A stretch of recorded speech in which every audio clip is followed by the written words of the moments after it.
Mesdames et messieurs, très heureuse de vous retrouver sur notre plateforme www.esaetv.bj. Nous émettons depuis le Bénin, c'est en Afrique de l'Ouest. Merci de suivre nos programmes. Merci pour la fidélité et surtout merci de suivre votre émission Le Débat. Agir pour un impact positif sur la communauté, tel est l'objectif de la Jeune Chambre internationale. Et puisque l'espoir fait vivre tous les êtres humains, nous allons recevoir sur ce plateau la Jeune Chambre Cotonou Espoir. Que fait cette organisation au Bénin? Quels sont les projets que cette organisation met en œuvre? Après 15 ans d'existence, nous en parlerons tout au long de cette émission de ce jour. Et pour en parler, nous recevons sur ce plateau M. Fadil Bigot. Il est directeur du projet Convention locale à la JCI Cotonou Espoir. Monsieur Bigot, bonjour. Bonjour, madame la Vous allez très bien? Très bien. Votre couleur vous va très bien. Merci. À vos côtés, donc, sur ce plateau, M. Hilaire Damasso, il est le président de la Jeune Chambre internationale Cotonou Espoir. M. Damasso, bonjour. Bonjour, madame la journaliste. Monsieur le président. Président de la JCI Cotonou Espoir. Ah ben, il n'y a pas de petit président, hein. Président, c'est président. Tout à fait, président, c'est président. Président d'une organisation locale. C'est très important. C'est vrai que vous n'êtes pas président de la Jeune Chambre internationale. Ça pourrait arriver, on ne sait jamais.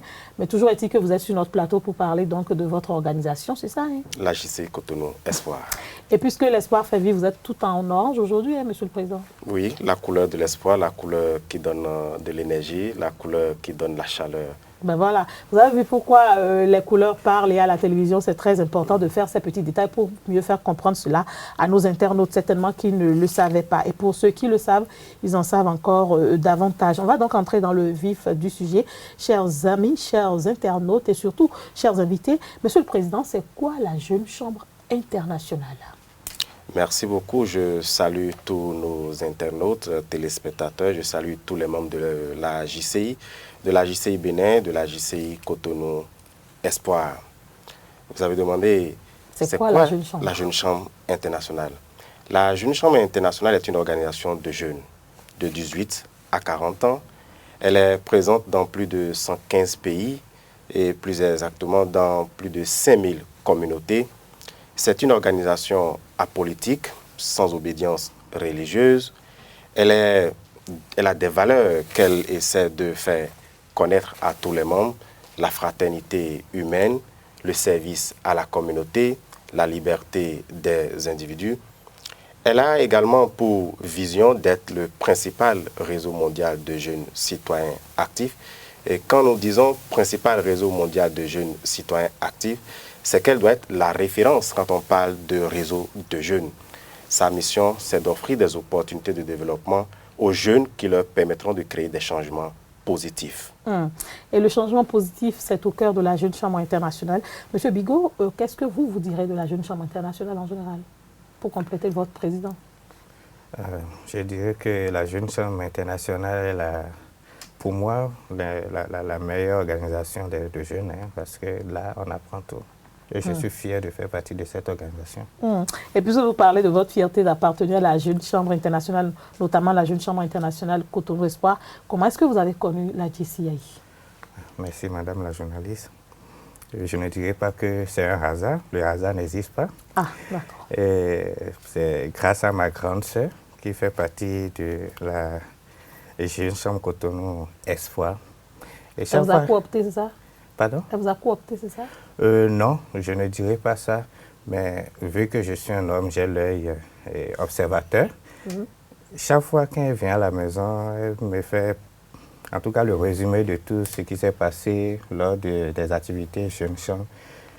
Bon, naturellement, j'aime servir, j'aime le service, surtout quand on a besoin de moi, que je sois actif et disponible. J'ai dit, bon, ça, c'est quelque chose qui me convient très bien. Je pense que j'ai ma place dans cette organisation. Et vous avez décidé quand? Je dirais séance tenante. Hein, séance tenante, oui. Un jour, elle était venue me parler d'une activité dont je tais le nom pour le moment. L'activité à venir alors? Je comprends très facilement. Et puis, j'ai dit, bon, tiens, je vais faire le tour. Surtout qu'il y a des jeunes, je serai bien à l'aise, je vais voir des camarades, des amis, et je pourrais me faire une grande famille. C'est ça. C'est comme ça que vous êtes Oui. entré dans la jeune chambre. Monsieur le Président, comment vous avez connu la jeune chambre? Ben, je peux dire que j'étais encore sur les bancs à l'université quand un ami, très souvent, me dit « je vais à des activités jeunes chambre, je vais à des activités jeunes chambre ». C'est quoi exactement? Il me disait c'est une organisation de jeunes. Plus tard, vers la fin des années 2011, j'avais un collègue, un ami, qui un jour m'a appelé, me dit « cher ami, est-ce que tu ne serais pas intéressé pour venir sur une formation ?» Je dis « ça parle de quoi ?» Il dit « une formation sur le leadership ». Je dis « c'est à quelle date ?» Il m'a donné la date. Je dis ben, « qui organise ?» Il m'a dit « c'est une organisation de jeunes, la Jeune Chambre internationale ». Je dis « d'accord, ben, qui ne veut pas apprendre, qui ne veut pas s'améliorer ?» J'ai décidé de faire un tour sur cette activité. J'ai suivi la formation. J'ai vu ce jour-là la prestance de celui qui animait cette formation. Je voyais tout ce qu'il donnait comme exemple sur le leadership, les techniques pour s'améliorer, pour devenir meilleur. Je me dis, ça c'est quelque chose de bien, c'est intéressant. Pourquoi ne pas faire le chemin et mieux découvrir cette organisation-là? C'est comme ça nous avions commencé les formations, ainsi de suite. Et puis aujourd'hui, je suis membre Jeune Chambre, président de mon organisation locale. Et petite curiosité, Monsieur le Président, Monsieur le directeur projet de la Convention locale, j'ai une petite curiosité. C'est vrai qu'avant, on disait Jeune Chambre simplement. Après, maintenant, on est passé à la Jeune Chambre internationale. Toi, parti l'idée de donner le nom Jeune Chambre à l'organisation. Je vous laisse, Monsieur le Président, répondre certainement. Merci bien. La Jeune Chambre a commencé depuis les années 1915. Oui. Au départ, ce n'était pas Jeune Chambre. Ah. On disait, c'était une organisation de jeunes, un club de danse. C'est là que l'idée... Club de danse? Tout à fait. C'est là que l'idée... J'espère que vous ne continuez pas à danser là. Oh, ben, on s'amuse. C'est là que l'idée a germé. Après, c'est devenu une organisation, on a appelé ça Young Men Associative Civique. Et en français, assez. Association de jeunes pour le développement. Et puis, c'est comme ça que l'idée a évolué et puis c'est devenu Jeune Chambre. Et l'idée, elle est où? Dans quel pays du monde? Oh, aux États-Unis, à Missouri. Et je salue le père fondateur Henry Gissember. Et c'est comme ça que l'idée a grandi et puis c'est devenu Jeune Chambre internationale parce que ça a traversé les frontières des États-Unis. C'est devenu une organisation internationale, une organisation mondiale. Ce qui fait qu'aujourd'hui, c'est dans tous les pays du monde, j'ai dit plus de 115 pays à travers le monde. C'est réparti dans 4 zones. Nous avons la zone Europe, la zone Amérique, la zone Asie-Pacifique et puis la zone Afrique et Moyen-Orient. Dans cette zone, nous sommes au Bénin, donc Afrique et Moyen-Orient. Donc c'est un peu comme ça que l'organisation évolue. Donc aujourd'hui, cette organisation a plus de 100 ans. 1915 à aujourd'hui, ça fait déjà plus de 100 ans. Plus d'un siècle. Tout à fait. Gissember, c'est ça le nom du président. Henry Gissember, le président fondateur. En fait, je vais faire un parallèle. GCI, G6, Gissember, je ne sais pas. C'est fait à dessein? Non. Il n'y a pas directement. Non, il n'y a pas un lien entre le nom du père fondateur. Au départ, Jeune Chambre s'était associé directement à la Jeune Chambre, à la Chambre économique. Donc, c'est pour ça qu'on parlait de Jeune Chambre. Donc, parce que c'est associé directement à la Chambre économique. Donc, c'est comme ça qu'on a dit, mais jeune simplement parce que c'est une organisation de jeunes. Donc, sinon, ça n'a pas directement un lien avec Henry Gissember. Et pourquoi vous avez changé, vous êtes devenu une chambre internationale pour internationaliser le mouvement, c'est ça? Oui, comme je l'ai dit, ça a traversé les frontières des États-Unis, c'est devenu un mouvement international. Donc, Jeune Chambre seule, ça ne montre pas le caractère international de l'organisation. Donc, c'est là que c'est devenu... Comme on est devenu un village planétaire? On a parlé de Jeune Chambre internationale. D'accord. Vous voyez, la curiosité n'est pas un si vilain défaut que ça. Hein. Moi, je ne savais pas l'histoire de la DCI. Là, je connais l'histoire en attendant d'adhérer à un club. Je vous invite, bien sûr. Monsieur Bigot, comment est-ce qu'on peut adhérer à la DCI? Vous avez pris la décision. Oui. Après la décision, qu'est-ce qui s'est passé? Après la décision, pour répondre à votre question, pour adhérer à la DCI, il faut d'abord dire que c'est une organisation de jeunes, donc il faut forcément être jeune. Et 18 ans à 40 ans. Révolu, point. Oui, 18 ans à 40 ans. Et il faut suivre des formations. Et après ces formations, vous êtes libre de décider de continuer ou d'intégrer. Donc si je dépasse 40 ans, je quitte la Jeune Chambre, c'est ça? Non. Ah, expliquez-moi. Il faut avoir minimum 18 ans, au plus maximum 40 ans pour intégrer la Jeune Chambre internationale. D'accord, donc je peux intégrer et y rester jusqu'à avoir 100 ans, ce n'est pas un problème. Je vois, c'est ça. Monsieur le Président. Non, c'est bien ça. C'est 18 ans au minimum, 40 ans au maximum pour intégrer. Donc, vous faites tout votre chemin. Même après 40 ans, vous pouvez toujours être membre de l'organisation, mais vous n'êtes plus un membre actif. Parce que quand vous... Comment alors? Non, vous êtes un membre observateur, vous accompagnez, observateur. vous conseillez les jeunes pour qu'ils puissent faire les actions comme cela se doit. En réalité, entre la tranche dans 18-40 ans, vous pouvez prendre des responsabilités. Comme vous. C'est bien ça. Donc, mais après l'âge de 40 ans, vous ne pouvez plus prendre des responsabilités. Quand nous sommes également, par exemple, en Assemblée générale, vous ne pouvez plus avoir le droit de vote. Donc, vous êtes un membre, vous accompagnez de l'organisation. Une personne de référence. Tout à fait, une personne ressource également. Vous pouvez avoir le titre de sénateur, autre, et vous êtes membre. C'est à ce moment on est sénateur. Non, sénateur, c'est un titre honorifique qu'on donne à un membre qui a fait vraiment... Je jeunesse et être sénateur. Bien sûr, bien sûr. Fait vraiment œuvre... déjà, c'est bien possible. Hein. Qui a fait vraiment œuvre utile au sein de l'organisation. Les membres estiment que pour tout ce qu'il a fait, il faut lui donner ce titre honorifique-là. C'est un titre qu'on garde à vie. Donc, vous êtes sénateur, vous êtes membre à vie de l'organisation. Comment on fait pour avoir les pins que vous avez là? Ok, les pins... Mais ça dépend de l'étape. Oui, les pins, il y a plusieurs types de pins et de badges. Il y a le pins de membre, JCI simplement. C'est ça? Oui, bien sûr. Il y a le pins d'officier, où on écrit votre titre là-dessus. Ici, c'est un badge. Ici, c'est le badge de président. Il y a mon nom et puis également le président de l'organisation que je dirige ici, le président de la JCI Cotonou Espoir. D'accord. Monsieur Bigot, votre parcours à la JCI Cotonou Espoir depuis que vous avez adhéré? C'est une grosse question, mais bon, juste un petit récapitulatif pour donner une idée à nos téléspectateurs qui nous regardent, qui ont envie d'adhérer. Pourquoi pas? Bon, j'ai été membre. Le président, lui, il est allé, il a commencé par une formation à laquelle on l'a invité, pardon. Tout à fait. Vous, je ne sais pas comment vous avez été motivé par votre soeur qui avait un projet. Oui. Et comme je l'ai dit, j'ai suivi les formations. Forcément, il faut suivre les formations d'abord. Très important. Oui, très important. Sinon, avant d'être accueilli. Pas. Non. Vous suivez les formations et vous suivez toutes les formations. Après, ça... Vous ne choisissez pas? Non, vous ne choisissez pas. Vous ne choisissez pas. Vous finissez de suivre les formations. Il y a un test. Il faut passer le test d'abord. On veut ou mourir. C'est difficile comme ça? C'est pour... Non, c'est assez organisé. Oui. Donc, vous passez le test. Après votre... admission au test. Oui, vous êtes maintenu, vous êtes retenu membre. C'est à ce moment en fait, on vous accueille. Il y a une cérémonie d'accueil lors d'une assemblée générale ordinaire.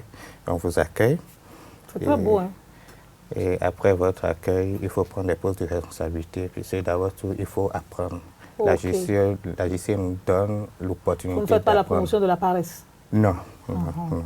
Parce qu'il faut vraiment connaître les atouts pour pouvoir impacter la communauté. Donc, il faut prendre des responsabilités, il faut être directeur de projet. Après, moi, j'ai été directeur de projet.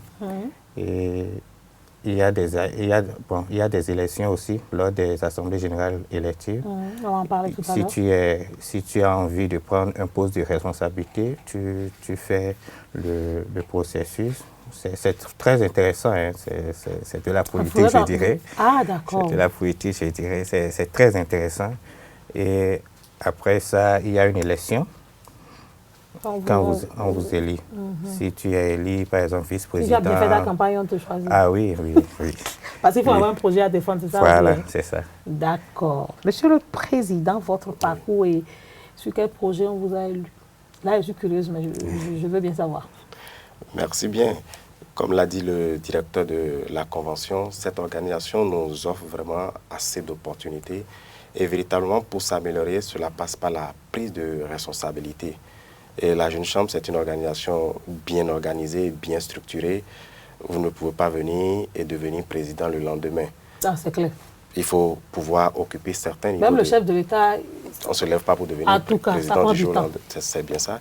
Donc, on vous donne l'opportunité de prendre des postes de responsabilité à petite échelle. Après, vous grandissez, vous prenez d'autres postes de responsabilité. Par exemple, si je dois savoir, petite échelle déjà, c'est de commencer comment? Quand vous finissez le processus de formation et que vous êtes accueilli, la première des choses, c'est de prendre un projet.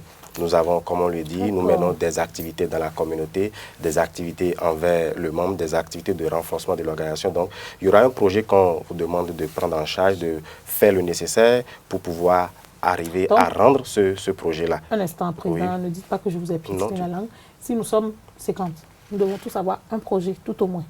Quitte à ce qu'on valide ça après, c'est ça? Non, le projet n'est pas personnel. Le projet, c'est l'organisation qui a des projets à rendre. Donc, on vous donne à charge de pouvoir conduire le processus de réalisation de ce projet-là. Il y a également... vous laisse pas comme ça, on vous accompagne. On vous accompagne.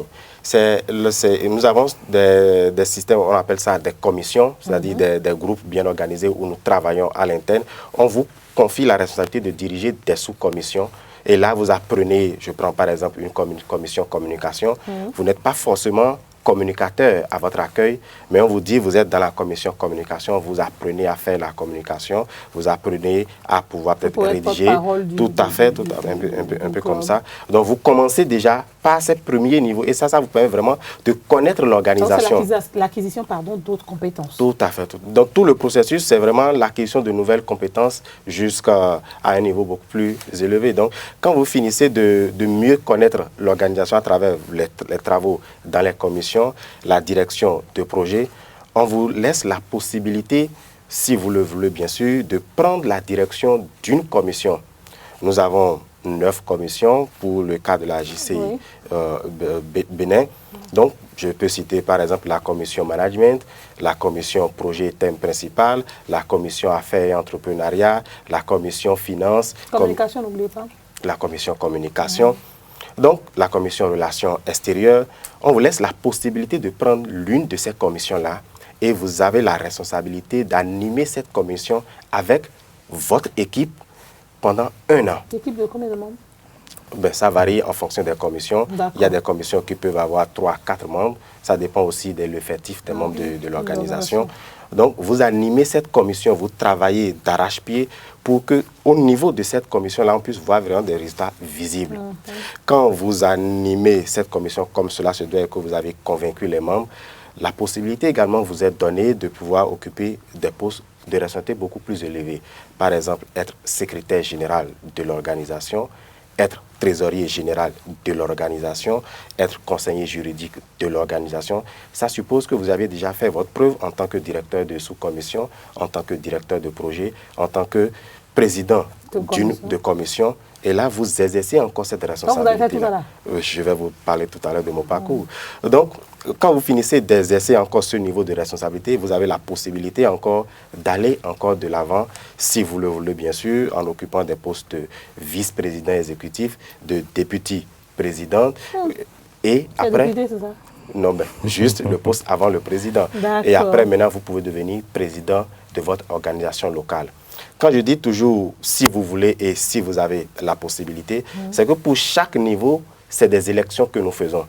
Vous déposez votre dossier, tout un processus d'apprentissage, comme on fait un recrutement, vous faites un test écrit, vous faites un test oral, vous allez préparer un discours que vous allez venir rendre devant les membres pour leur dire, voilà, je me nomme tant au niveau de ma commission. C'est ça qui fait que vous êtes éloquent comme ça. Si vous le dites.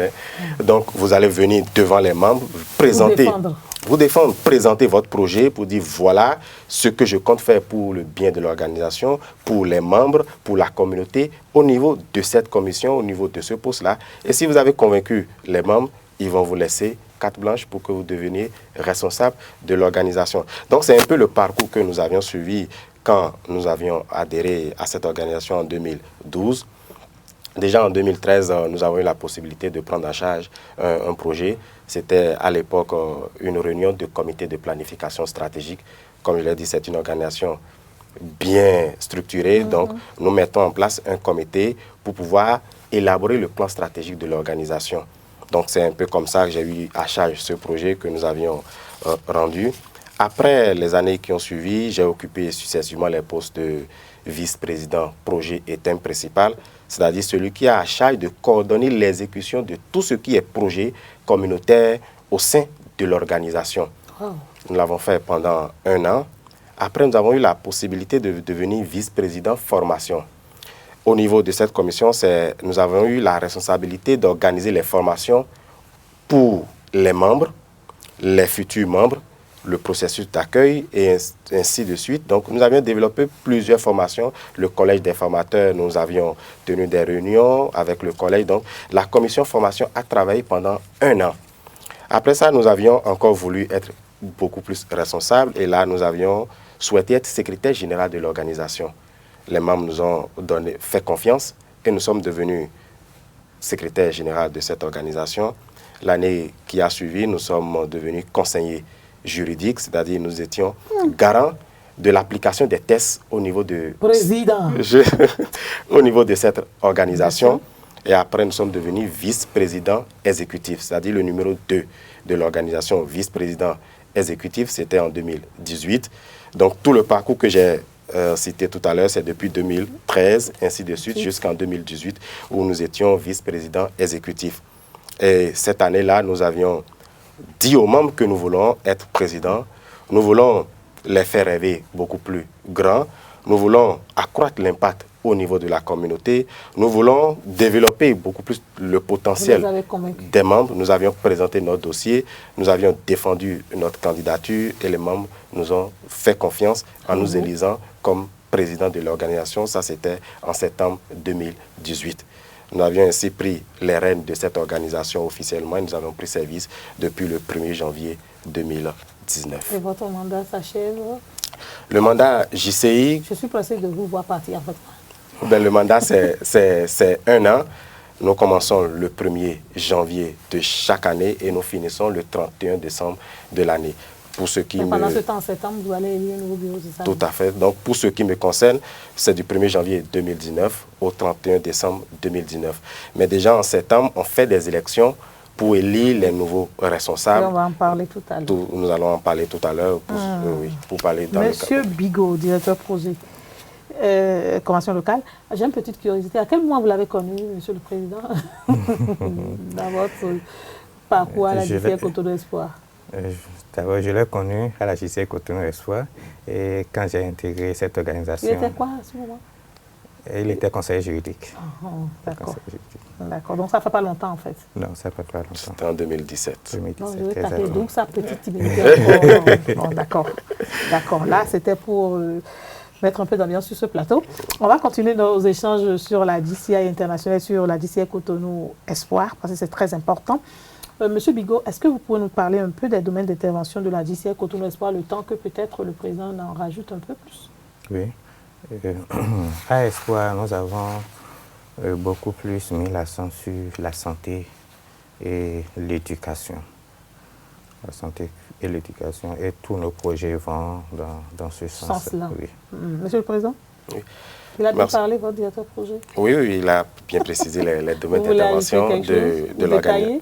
Oui, depuis que nous existons en 2003, que l'idée a germé pour la création de cette organisation. En 2004, nous avions vraiment vu le jour. L'organisation s'est positionnée essentiellement dans les domaines de l'éducation, dans les domaines de la santé et un peu plus l'environnement. Donc, la plupart des projets que nous menons sont cadrés suivant ces 3 domaines d'intervention. L'éducation, la santé et l'environnement.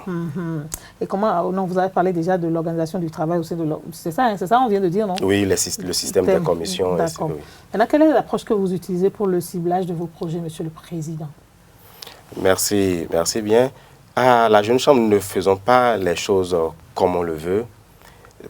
Tout est bien réfléchi. Selon les tests déjà? Selon les tests, selon les outils qu'on met à notre disposition.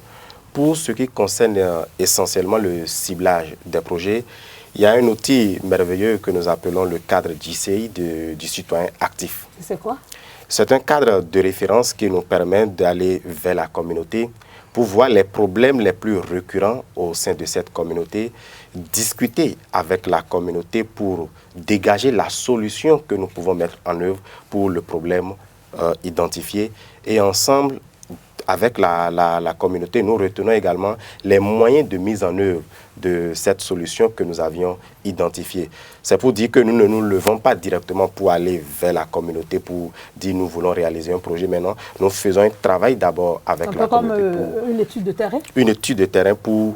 Avant d'élaborer le projet. Tout à fait, nous faisons une enquête avec la communauté, nous voyons vraiment les problèmes qui se posent. Vu que nous ne pouvons pas régler tous les problèmes, ce n'est pas possible.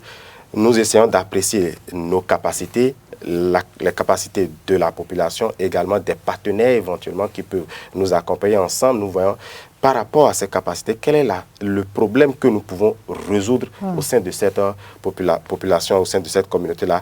Résoudre un problème qui pourra, dans la chaîne, en même temps, avoir un impact et régler d'autres problèmes en aval. Donc, c'est un peu comme ça que ça fonctionne, c'est un peu comme ça que nous travaillons au sein de la communauté, à travers ce cadre JC du citoyen actif, pour cibler nos interventions. J'ai une petite question de curiosité, j'espère que ce ne sera pas une colle pour M. Bigot.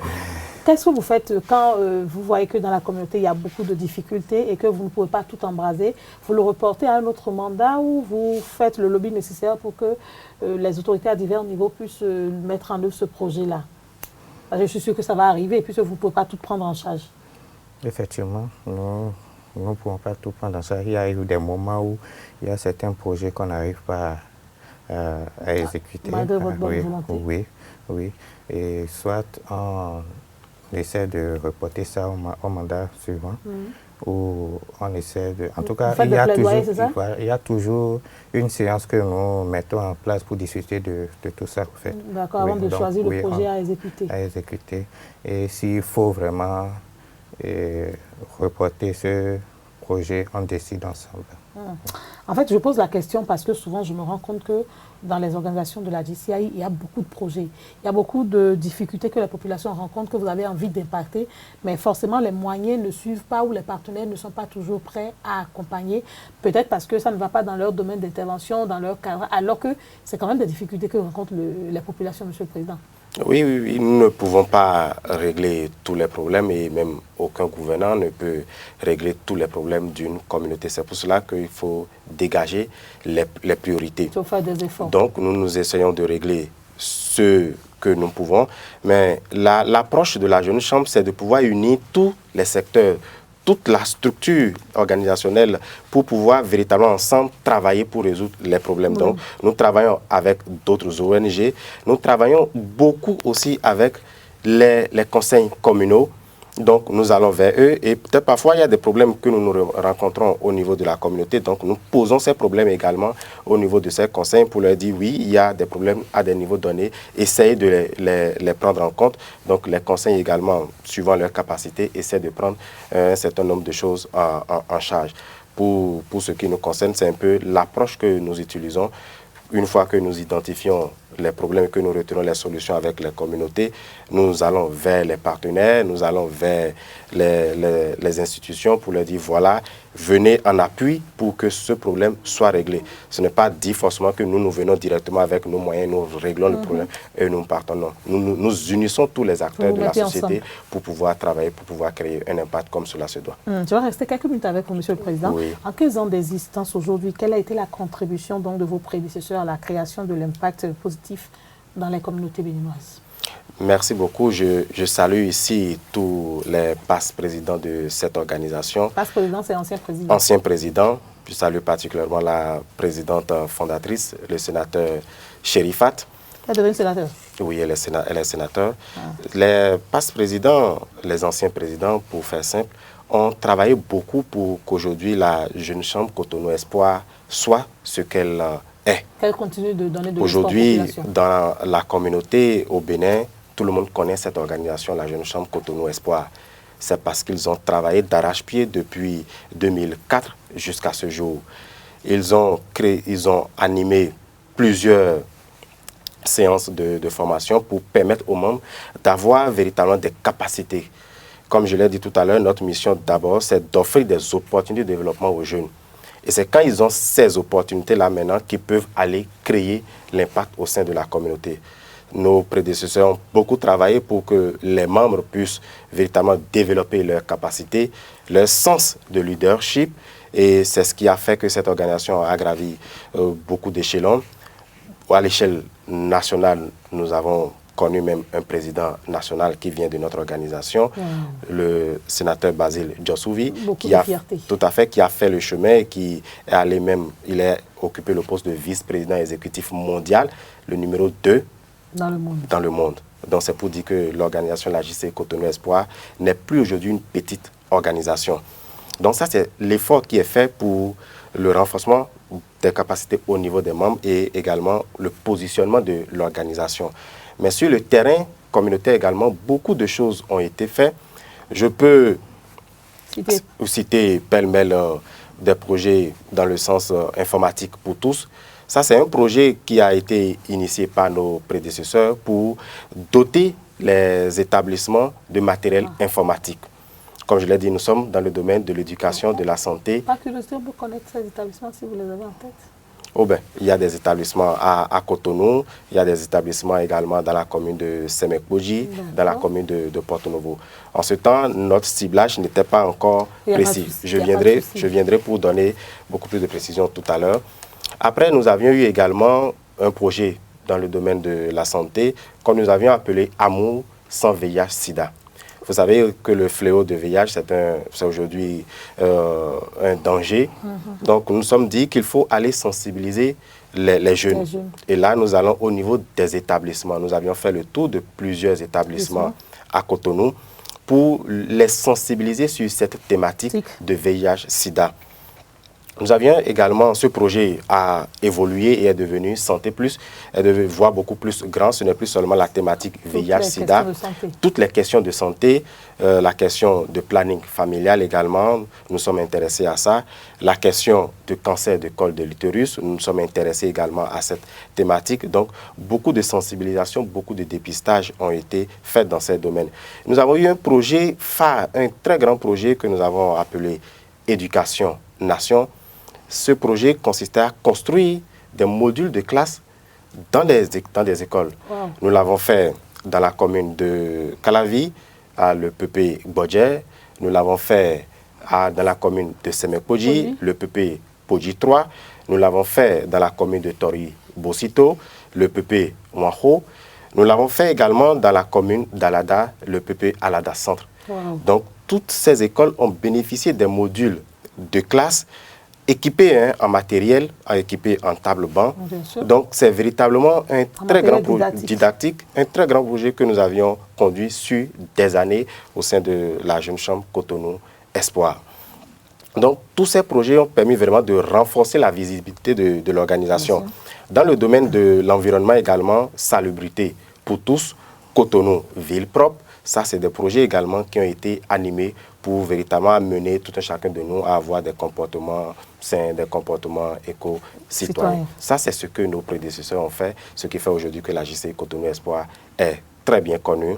Et vous allez, par exemple, au niveau du 3e arrondissement de Cotonou, depuis quelques années, c'est notre zone d'intervention. Pourquoi?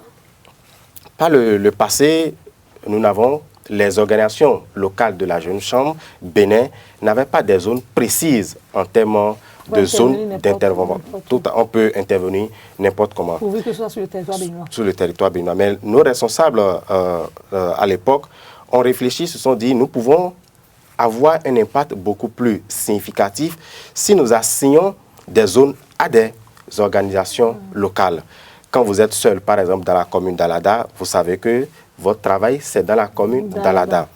Et à Cotonou, nous avons 13 organisations locales, dont la Jeune Chambre Cotonou Espoir. Donc, il se fait fort heureusement que nous avons 13 arrondissements dans la commune de Cotonou. Donc, chaque organisation locale présente dans la commune de Cotonou a un arrondissement. Et vous, c'est le 3e ce qui fait que la JCI Cotonou Espoir a le 3e arrondissement comme zone d'intervention. Je profite pour saluer le chef du 3e arrondissement, Léopold Awandjunou, l'adjoint au maire.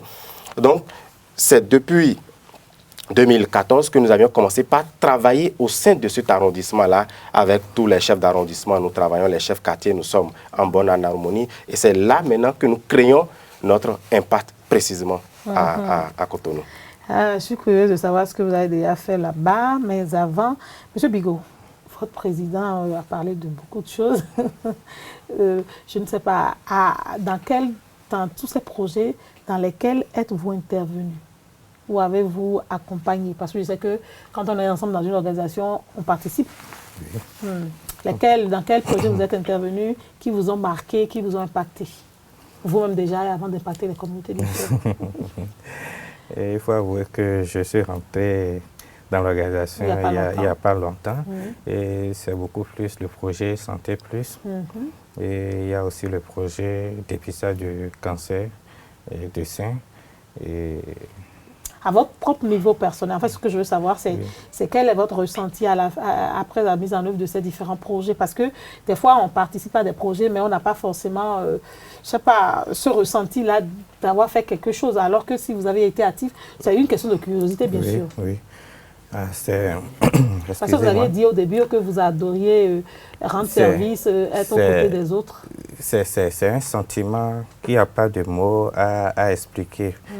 Surtout quand on rend service à cette communauté qui, à la fin, est vraiment satisfaite. On se sent vraiment utile, quoi. Il n'y a pas de mots pour exprimer. Voilà, il n'y a pas de mots pour exprimer vraiment sa joie, puisque c'est une joie. Ça dure un long moment quand même. Monsieur le Président, qu'est-ce que ça fait quand on est président et qu'on sait qu'à chaque mandat, on doit avoir un thème associé?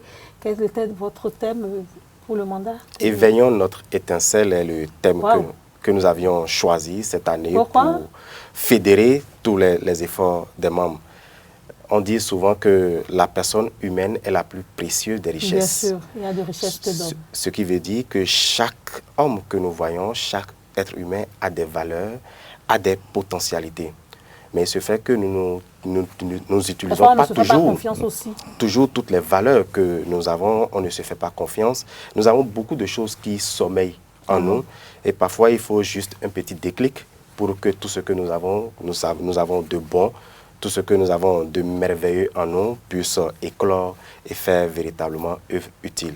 Et donc, nous avons réfléchi, nous avions dit, nous sommes assignés alors d'éveiller.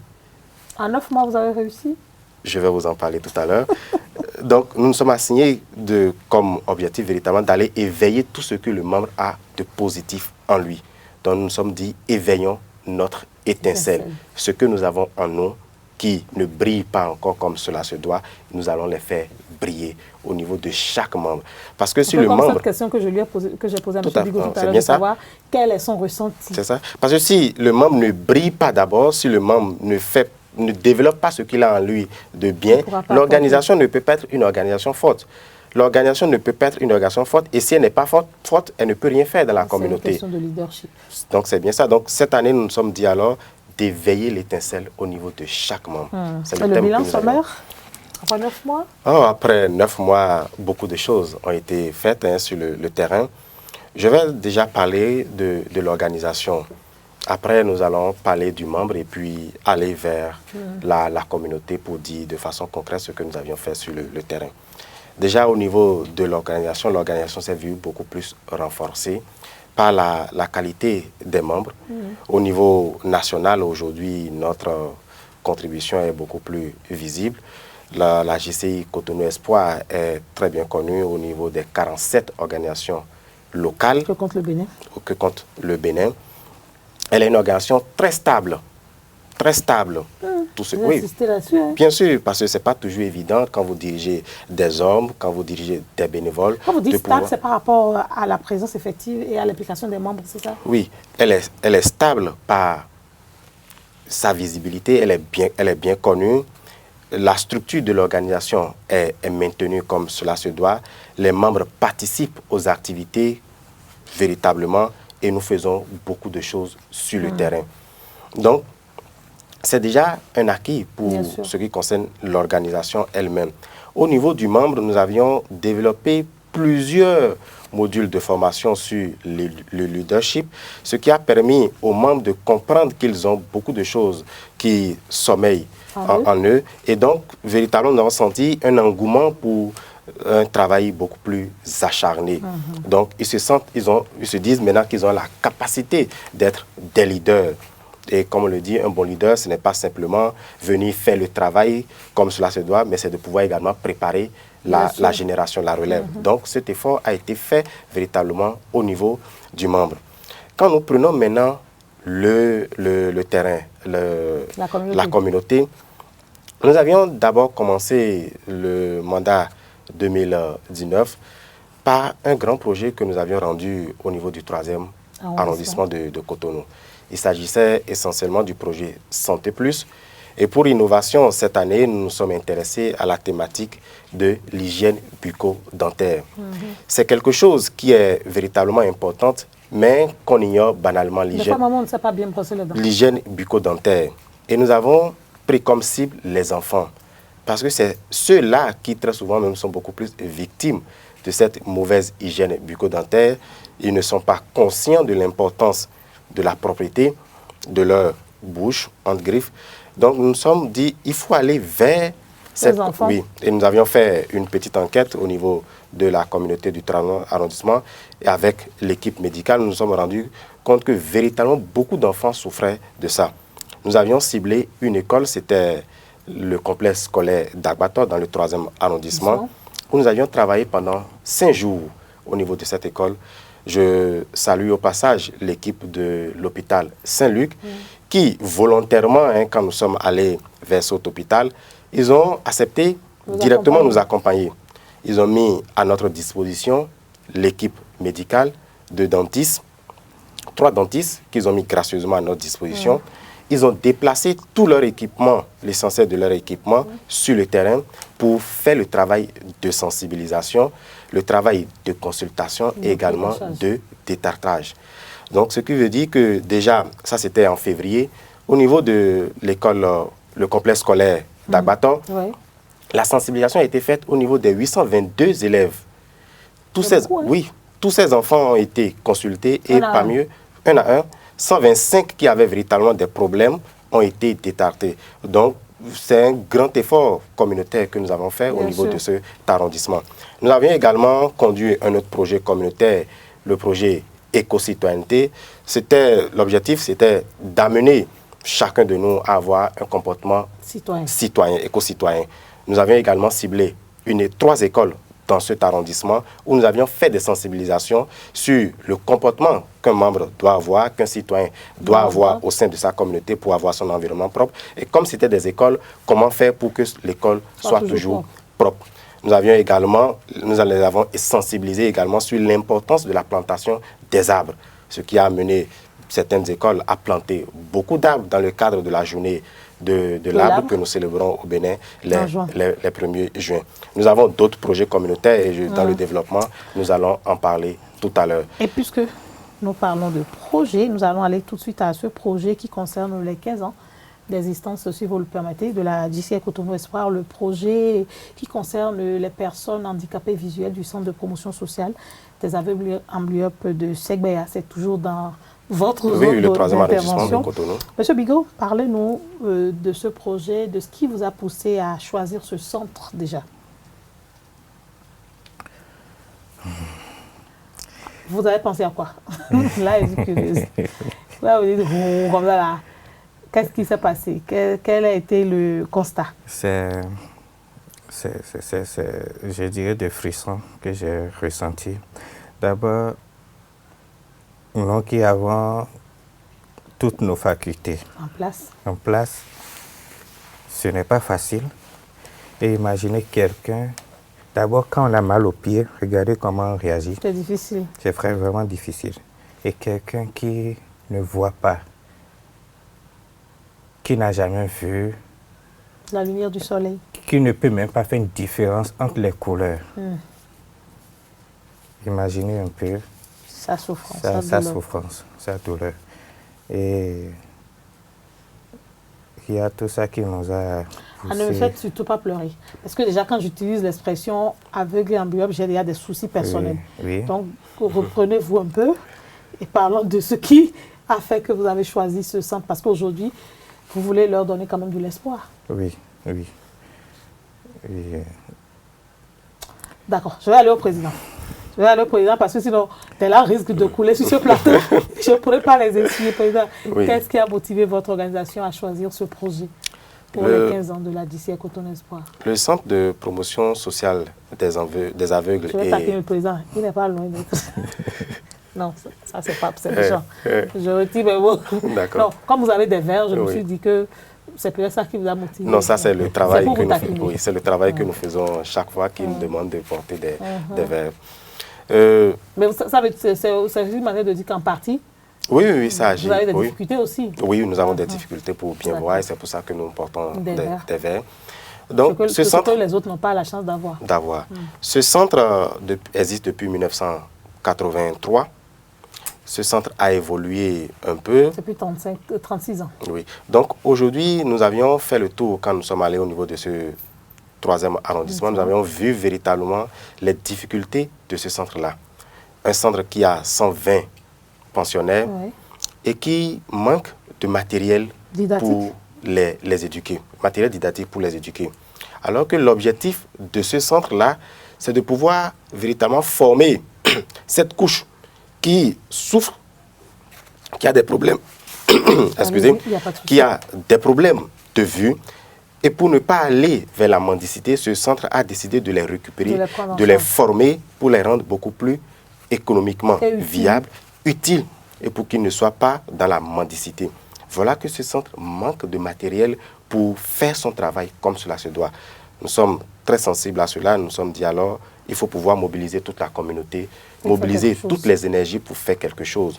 Au passage, à la naissance de la Jeune Chambre Cotonou Espoir en 2004, le premier projet communautaire que cette organisation locale a eu, c'était vers ce centre, le centre de promotion sociale des aveugles. Et c'était quoi le don?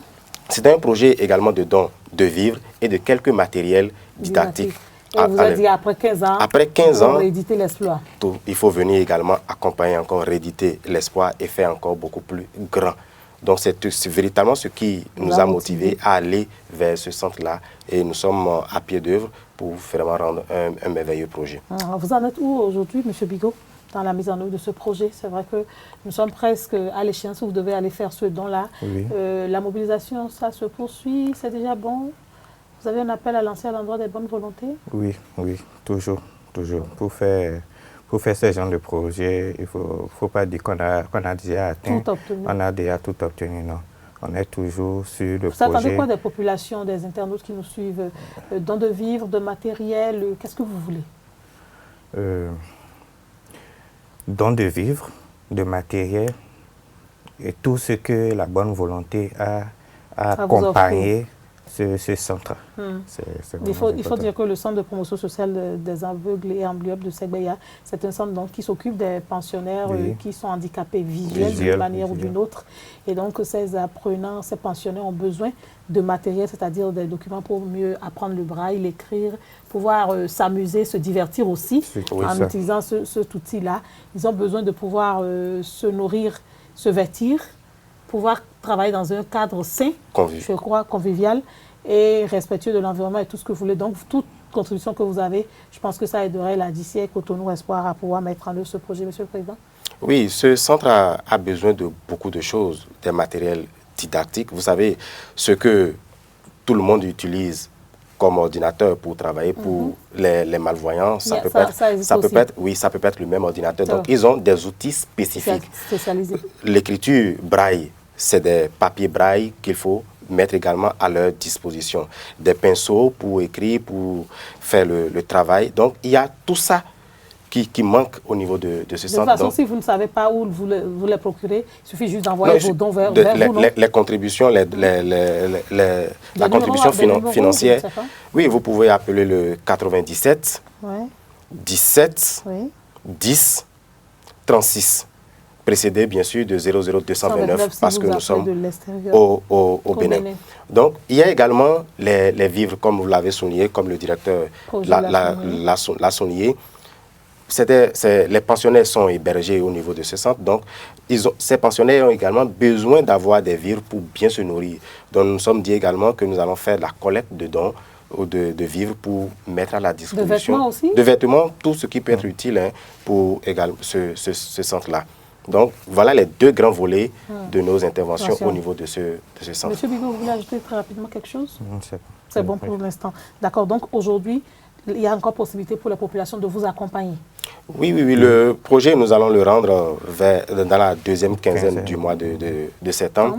Nous avons encore quelques jours devant nous et nous appelons toutes les personnes de bonne volonté qui nous suivent maintenant et qui sont sensibles à cette thématique de don de matériel didactique et pédagogique aux personnes malvoyantes de bien vouloir nous contacter. J'ai donné tout à l'heure un numéro de téléphone 00229 97 17 10 36. Ils nous contactent pour leurs divers dons et nous allons pouvoir véritablement donner un instant de joie, un instant de bonheur à ces personnes-là qui ont véritablement besoin juste d'un grain d'amour, d'un grain d'espoir dans leur vie. Mesdames et messieurs, Raoul Folorero l'a dit, nul n'a le droit d'être heureux tout seul. Et je sais que vous n'avez pas envie d'être heureux tout seul et que le développement de tous les Africains vous intéresse et vous préoccupe véritablement. Donc faites le geste utile. Apportez vos contributions, vos dons au 97 17 10 36 précédés de plus 229 ou du 00 229 si vous voulez les joindre hors du continent, hors du Bénin. C'est vrai que nous parlons de la JCI Cotonou Espoir et donc cette organisation, après 15 ans d'existence sur le terrain au Bénin, a bien envie d'impacter encore davantage d'autres personnes qui sont dans le besoin, notamment ces personnes handicapées visuelles. Donc faites, s'il vous plaît, le geste utile. Et là, tout de suite, on va parler de la convention locale. C'est vrai qu'on n'a plus beaucoup de temps, mais on va essayer de la convention locale. Monsieur le Président, qu'est-ce que c'est qu'une convention locale? La convention locale est une activité... Vous voulez que je laisse le directeur projet convention locale en parler? Ok, je le laisse. Sinon, il va dire qu'on lui a fait ses affaires. Non, mais ok, je le laisse volontiers pour intervenir là-dessus. Oui. Qu'est-ce que c'est qu'une convention locale? Oui, la convention locale est une activité statutaire régie par nos tests, oui, les tests de l'organisation. Et à cette activité, nous faisons le bilan. Nous faisons le bilan. On fait aussi, on élit les responsables de l'année qui va suivre. Dites tout, ne faites pas langue de bois. Si c'est de l'AGE, vous parlez, ou de l'AGE que vous parlez, dites tout. Oui. Et après, nous passons aussi allez-y, M. Bigot. Vous faites l'AGE élective, oui. Vous faites le bilan des activités. Oui, des activités. Et vous faites le point de réalisation, c'est ça? Après, nous faisons la perspective pour l'année suivante. Oui. En même temps. Donc, nous avons les AGO, l'Assemblée générale ordinaire. Et oui, c'est à cette activité que nous faisons le bilan de tout ce qui s'est passé au cours du mandat. L'AGE, c'est l'Assemblée générale élective. Vous lisez les nouveaux responsables. Le nouveau président, pardon. Oui, le nouveau président, oui. Et puis... tout le bureau. Tout le bureau. Qui va prendre le mandat au mois de janvier qui va suivre. Exactement. D'accord. Et les perspectives pour... Alors, vous n'avez pas parlé de quelque chose que j'ai envie d'entendre, le gala. En fait, c'est le gala que moi j'aime. C'est le gala, moi j'aime. Ça vient. D'accord. Et c'est cette soirée de gala qui coiffe tout. Et il faut, en fait, ça clôture toutes les activités de la convention, c'est ça? Non, ça, c'est pas clôturer toutes les activités. Après l'effort, il faut le réconfort. Donc, à cette activité, et à la soirée de gala, que tout ça, à cette soirée de gala que nous avons cette fête-là. D'accord.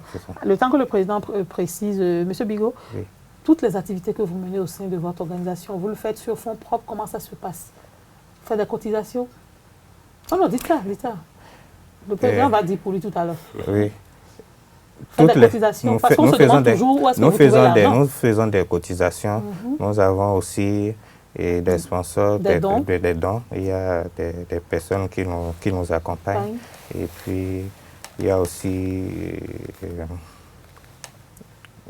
il vous manque un mot, c'est ça? Bon, le temps que peut-être le mot ne vienne, je vais aller au président. Le président n'a même pas le choix, lui, il doit trouver tous les mots. Monsieur le Président, là, on a parlé de l'AGO, de l'AGE, l'Assemblée générale ordinaire, l'Assemblée générale élective. Oui. Et M. Bigot a essayé de nous parler un peu du gala. Oui. Le projet, c'est le projet de don de matériel pédagogique, c'est ça, Oui, non? Oui. D'accord, on en a parlé. Tout à fait. Parlez-nous plus du gala. Qui sont ceux qui peuvent participer à ces différentes activités? Ok. Pour préciser d'abord, toutes les activités de la Jeune Chambre sont des activités ouvertes à tout le monde. Donc, même si je ne suis pas membre, je peux Vous participer? pouvez venir. Même D'accord. quand nous avons Assemblée générale ordinaire, quand vous avez Assemblée générale Mais c'est une occasion de pouvoir avoir d'autres membres. élective. L'organisation, comme on le dit, c'est une organisation de jeunes, elle n'est pas fermée, donc vous venez, D'accord. ça vous permet de mieux connaître d'abord l'organisation. Donc l'Assemblée générale ordinaire, certes, c'est le membre qui a le droit de vote, qui peut voter, mais toute personne peut venir pour voir ce qui se passe. L'Assemblée générale élective, c'est pareil également. Le gala de fin. Vous pouvez rappeler les dates en même temps de tenue de ces activités Okay. aussi. Nous aurons l'Assemblée générale élective et l'Assemblée générale ordinaire le 14 septembre prochain. D'accord. Nous aurons la passation de charges et le dîner de gala pour nos noces de cristal, les 15 ans, le 28 septembre, à Lucide Palace, à Godomé. D'accord. Ce sera une belle fête qui est ouverte à tout le monde. Donc, Nous ça, avons c'est juste, combien? nous avons juste un ticket de 5 000 francs CFA. C'est pas cher. C'est pas du tout cher pour un gala Pour se faire plaisir. pour un gala de renom. En tout cas, Oui. c'est- Donc- c'est pas petite affaire. En tout cas, moi, j'aime bien vos galas. Vous avez parlé de financement de nos activités. Vous voyez, pour organiser ce gala, ce n'est pas 5 000 francs par Non. personne qui organise ce gala-là.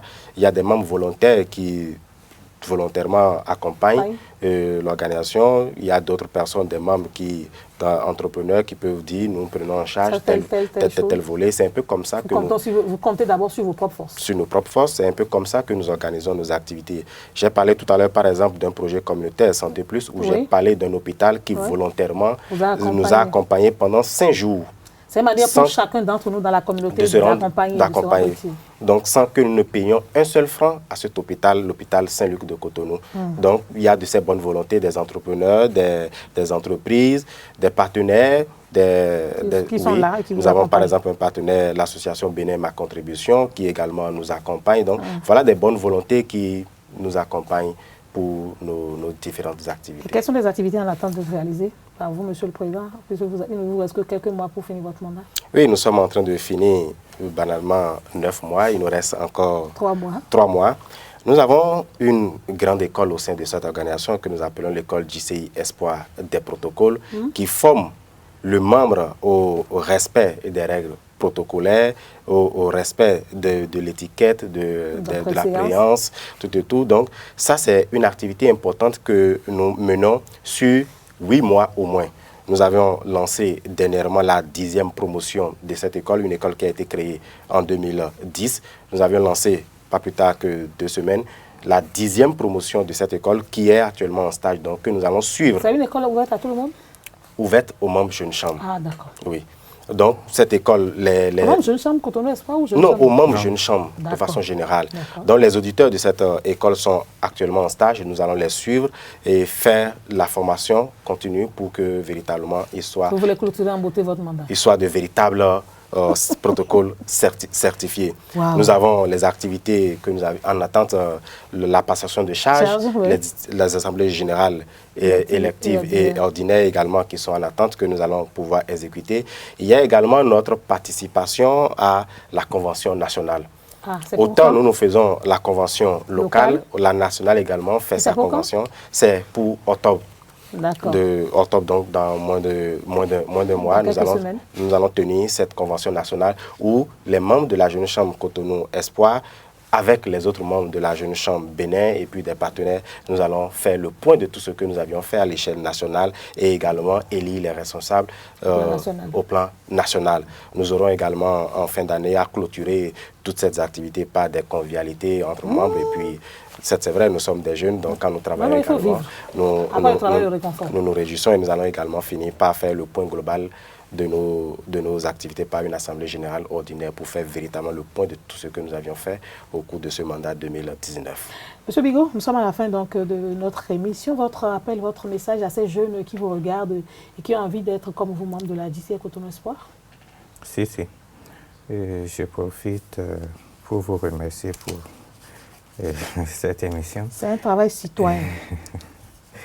Oui, j'appelle tous les jeunes, tout comme moi, à intégrer et la JCI, et surtout faire des tours pour assister à nos activités, nos manifestations et vraiment se rendre utile pour notre communauté. Monsieur le Président, les grandes dates à retenir et votre message de fin? 14 septembre, nous avons l'Assemblée générale élective, l'Assemblée générale ordinaire, la même date. Nous aurons dans la deuxième quinzaine du mois de septembre à rendre le projet don de matériel didactique et pédagogique. Quelle date?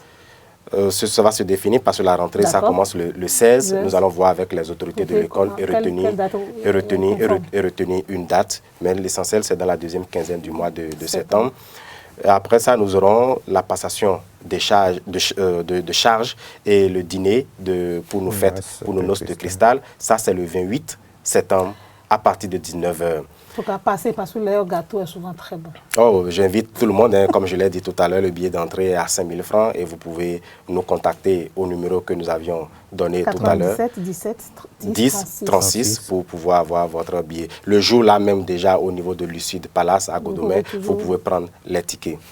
Et comme mot de fin, je voudrais déjà remercier Esaïe TV pour cette opportunité que vous nous donnez de parler de la Jeune Chambre internationale, de la Jeune Chambre internationale Cotonou Espoir, de ce que nous avions fait au cours du mandat 2019. Nous voulons remercier sincèrement.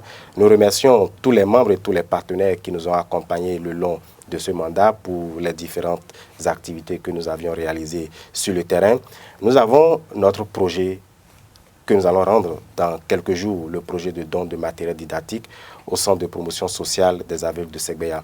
Une fois encore, j'appelle les bonnes volontés à nous contacter et faire œuvre utile. Mesdames et messieurs, c'est la fin de cette émission, le débat de cette semaine. Fraternité humaine, service à la communauté, liberté des individus et surtout offrir des opportunités de développement aux plus jeunes et impacter les communautés. Je pense que si vous êtes dans cette même logique que la Jeune Chambre Cotonou Espoir, vous pouvez y adhérer ou simplement aller dans une autre organisation, toujours de la Jeune Chambre internationale. Merci à vous, chers jeunes, d'être passés. Merci beaucoup, madame. Au plaisir de vous retrouver, mesdames et messieurs. Merci à toute l'équipe qui nous a accompagnés. Gardez vos positions d'écoute. Laissez vos commentaires et analyses sur notre plateforme www.esaïetv.bj. D'ici là, prenez soin de vous.